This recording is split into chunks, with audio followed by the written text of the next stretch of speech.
Hi there everyone, my name is Pandora and I'm an emergency medicine trainee currently working in Leicester. And for probably about the last nearly 18 months I've been working as an education fellow in the emergency department alongside my colleague Darren, who unfortunately couldn't be here with us today. And I've been asked to talk about why does an emergency department need an education fellow. So I want to take you on a journey from where it all began for Leicester to where we are.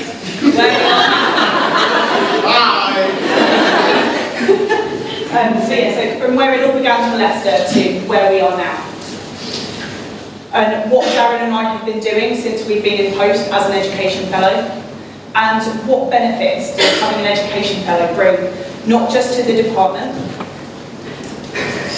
but also to different staff groups, and also, importantly, to us as individuals as well. So let's go back to 2012. 2012 was where it all began for Leicester. We had, let's say, a less than favourable outcome from a GMC survey report. The feedback from the trainees was that the work is all service provision. There is no education, there's no training. So it was decided that things needed to be done to try and help improve things. So the Deanery released some funding for education within the emergency department, and that funding went towards giving the consultants more time for education, and it also funded 2 education fellow posts. And so the education fellowship began. The first education fellows were recruited locally, which actually gave them a really unique insight into the job that they were going to be doing. They were going to be moving from working in the department that they now needed to try and help improve. They had an understanding of what things needed to be done to try and improve things and the best ways of going about doing them. And they effectively acted as an inside driver to do this. So they started by designing curriculum mapped education programs for both our regional and our local teaching sessions. They then developed a flipped classroom model for the teaching sessions themselves. They started collating relevant content for all of the teaching sessions, putting them up online, and then setting tasks for all of the trainees to do before they attended the teaching sessions themselves. Initially, this was done on our regional Moodle e-learning platform, and over the last 2-3 years, that has evolved into the EM3 website. So original content started being produced for EM3 through the form of simulation blogs and through Lightning Learnings. And then in terms of shop floor education, they started developing new programs. They developed the simulation program, which we have since expanded. But when it started, it was originally a simulation every week, aimed at a whole multidisciplinary team. So now let's fast forward to 2017. Darren and I took up our posts in February 2017. And a lot of people still ask me, what does an education fellow actually do? So I'd just like to give you a brief overview of what Darren and I have been doing in the nearly 18 months that we've been in post. So one of the first things that we started doing was helping to run CBD clinics. So CBD clinics are run by us and the consultants, and they're clinics where trainees bring cases to discuss, to complete their case-based discussion or CBD assessments. These clinics are run off the shop floor, and that allows people to have a meaningful, uninterrupted discussion which maximises the educational benefit. One of our paediatric emergency medicine consultants, Rachel, recently live tweeted one of her CBD sessions. And it was really interesting because it gave an insight into what kind of cases people were bringing to discuss, and actually what the learning points that people could take away from those clinics were. We've expanded our shop floor teaching programme. So shop floor teaching, as the name suggests, is teaching done on the shop floor, and it's run by us and the consultants. And when we're doing that teaching, we are there purely in an educational capacity. We're not counted as part of the clinical numbers, and we're not expected to see patients. Previous fellows have done this, but they've done it on a relatively ad hoc basis. So Darren and I decided that we wanted to enlarge that capacity. So we decided to take on doing shop floor teaching for an afternoon every week each. This gives the opportunity to complete workplace-based assessments for the trainees. And it also means that we can facilitate things like practical procedures, doing fasciolae epiphobes, doing chest drains, where previously that would have taken another clinician off the shop floor to be able to supervise them. We can do that role, so that clinician is again released to go and carry on seeing patients or do whatever they were doing before. We've also expanded our in-situ simulation programme. Previously, simulation, when it was first set up, was one simulation every week. We now run an afternoon of simulation every week. So that afternoon includes 4 individual simulations, run by a doctor and a nurse working together. And then at the end of the afternoon, we have a team simulation, which is usually a slightly more complex, longer simulation, which involves a wider multidisciplinary team. So we often have senior and junior medical staff, we have nursing staff, we have ANPs, we often have medical and nursing students as well. Over the last 2 to 3 months, we've introduced a new concept, which is practical skills training. It was realised that a number of our staff didn't know or were unsure of how to use fairly volatile pieces of equipment in the emergency department. So we knew that we had to do something to combat this. So we decided to set up practical skills training, 3-hour sessions once a week.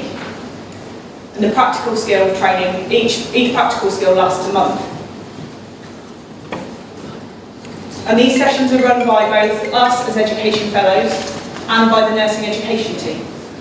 And they're open to anyone for who that practical skill is relevant to, whether it be consultants, juniors, middle grades, nurses or healthcare assistants. And we've actually found that it's really useful for introducing new equipment. The department recently bought a new Lucas machine.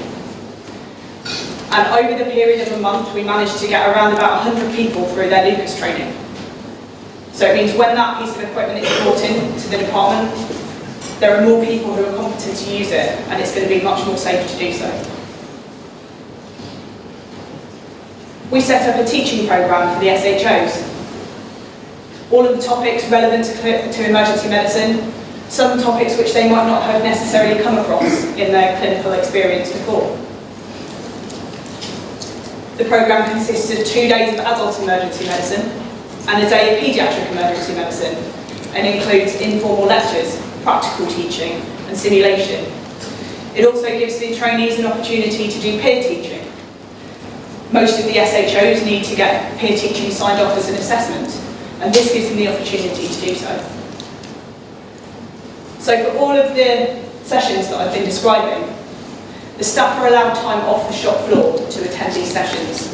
It's limited to 1 session per shift, but otherwise they are allowed to come off the shop floor to go to them, which means that if they want to be involved in education, if they want teaching, attendance is pretty much guaranteed.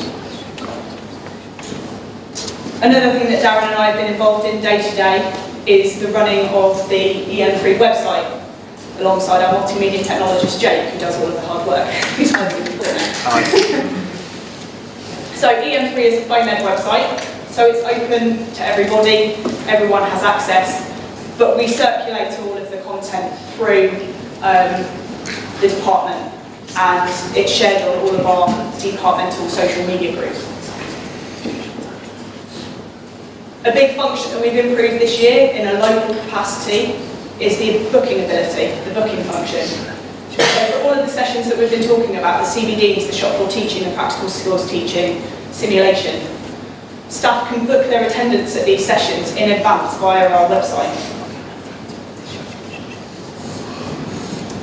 So since 2012, the job has become a very busy, multifaceted role. But what does that actually mean?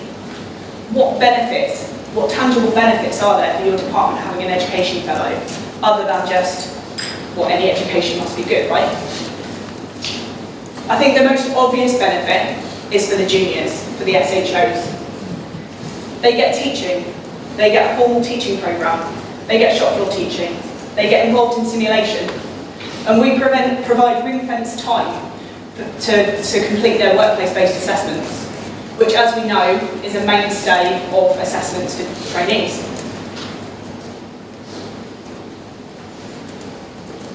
Possibly a less obvious benefit is for the consultant body. In providing that training and providing those assessments for the trainees, it means that it takes the pressure off the consultants. It gives them the opportunity to focus more on the middle grades. Most middle grade assessments require a consultant sign-off. You compare that to the juniors, not many of their assessments actually need a consultant sign-off.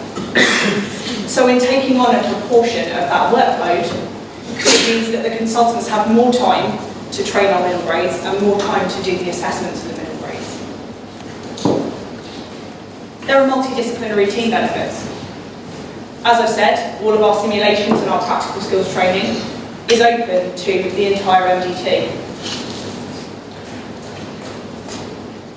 EM3, you can book, all members of staff can book their sessions via the EM3 website. Our SHO teaching session, which was initially set up for the juniors, has recently been opened up to our AMPs and our trainee AMPs. And of course, all of our EM3 content is available to all staff groups and is shared, as I said, through all of our departmental multidisciplinary social media groups. But it's not just Darren and I that create the content for EM3. The content is also a multidisciplinary team effort. We have other medical staff that contribute their content to the EM3 website. We have nursing staff that contribute. And we have 2 paediatric AMPs who regularly write lightning learnings for EM3. So it helps to develop them. It gives them an opportunity to expand their portfolios. And it generally just gets more people involved in education. So there are benefits for the different staff groups, but there are also benefits to the department as a whole. Education has been improving.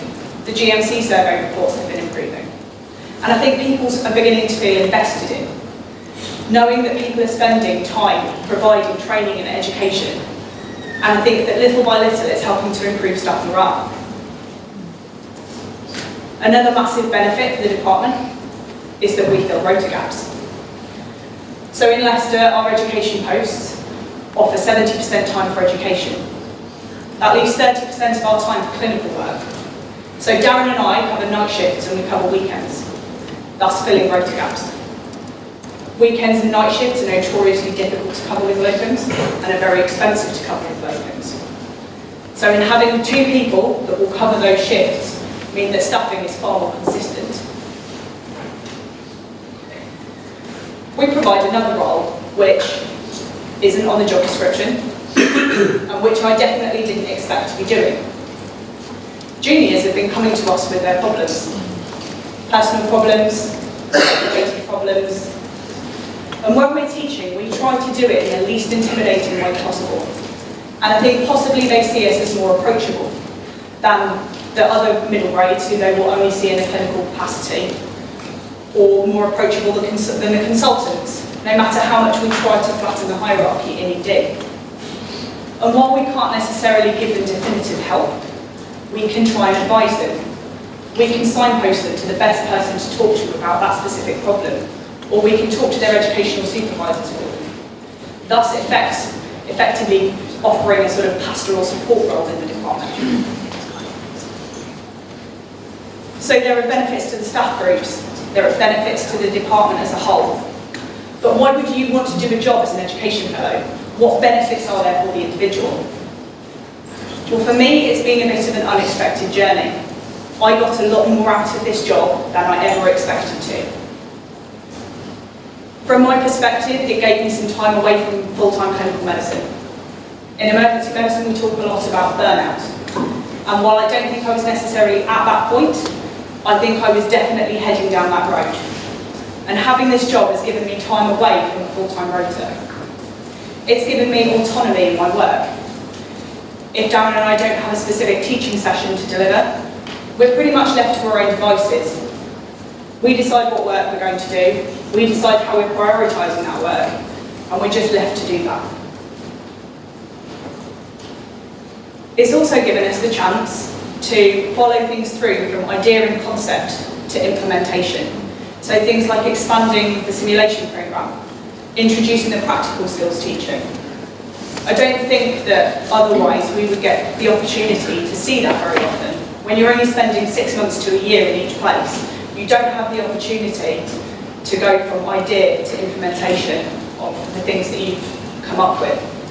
So that's been a really interesting insight. It's also the little things. Because I do so few clinical shifts, I've been able to pick and choose when I take my annual leave. I can take annual leave pretty much whenever I want to, as long as it's not on a set of nights. So actually that's a massive personal morale boost for me, because that's pretty much unheard of in the last 6 years that I was doing clinical medicine. Another big plus for me is that it's given me an increase in confidence. 18 months ago, I would not have been standing here giving this talk. I mean, don't get me wrong, I've been stressed about it, but before I wouldn't have even entertained the idea of doing it. And I think that that boost in confidence has had a knock-on effect and has actually improved my teaching. Another big attraction for me when I applied for this job was that part of the job included a fully funded postgraduate certificate in medical education as part of the job. So we're given the time away to go and attend the study sessions, to complete the work, and it's paid for us. That's given me an extra qualification, but it's also given me a really good grounding in educational theory, which has proved very useful when designing and preparing for teaching sessions.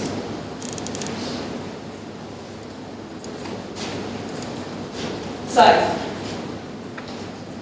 since 2012, education in Leicester has been improving. We've seen developments in teaching programmes. We've tried to involve the whole multidisciplinary team through simulation and through training sessions. We're currently collecting feedback questionnaires to try and find out whether there's been a perceived improvement in education in the department, and to see which sessions people find useful and why, so that we can continue to develop and improve things. I think that since we've been in post, we've managed to change and achieve quite a lot in a relatively short period of time. And I hope that the staff are feeling the benefits of that. In my opinion, education fellows are a vital element to an emergency department. As emergency medicine gets busier and busier and people become more and more overstretched, education and training can sometimes be overshadowed by service provision. If you have an education fellow who has protected time, that's a massive asset in preventing that, and hopefully keeping education in the emergency department alive. Thank you.